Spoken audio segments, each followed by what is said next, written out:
Salut, c'est Enzo et bienvenue dans cette nouvelle vidéo. Alors aujourd'hui, conseil technique, pratique, tu vas voir, ça va vraiment t'aider et tu vas avoir l'impression d'avoir progressé si tu appliques ce conseil-là à ta prochaine session d'entraînement, tu vois, alors que finalement, tu n'as pas progressé, c'est juste ton intention qui change. Alors, on va parler de la position de base. Et bien évidemment, avant de démarrer cette vidéo, n'oublie pas de t'abonner à la chaîne, de télécharger ton guide gratuit, plus tes 5 vidéos sur la mobilité articulaire.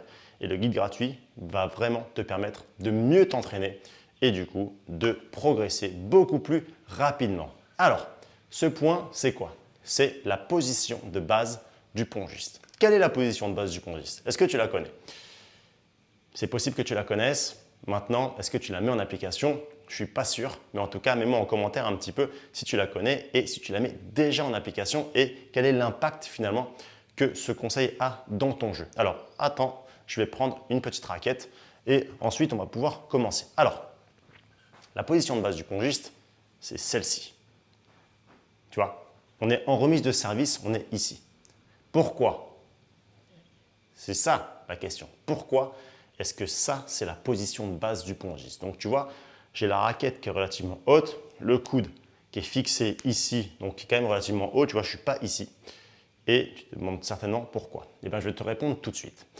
Quand tu es dans cette position, c'est très simple de passer de cette position-là au revers, de cette position-là au coup droit, de cette position-là à la remise courte coup droit, à la remise courte revers, au flip revers, au flip coup droit, de venir ici se dégager.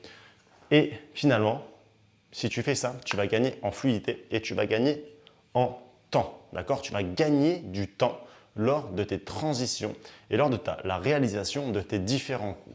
Tu vois, par exemple, il y a une erreur que je vois beaucoup trop souvent, c'est de réaliser un coup droit, d'accord, et de repartir raquette basse avant même d'avoir pris l'information du joueur adverse. Et qu'est-ce qui se passe? On a la raquette basse. Si la balle vient dans le coup droit, on s'en sort à peu près.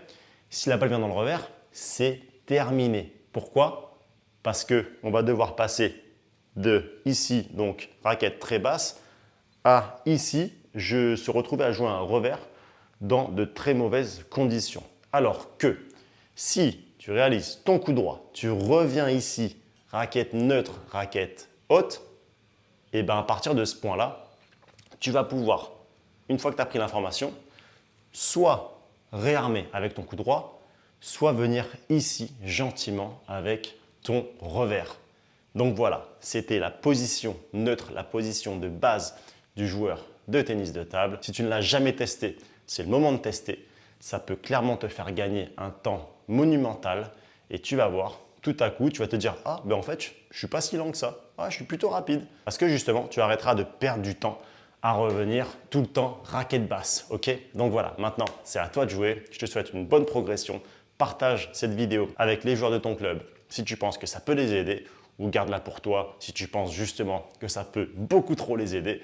Et puis, je te dis à très vite pour une nouvelle vidéo et bonne progression à toi. Ciao!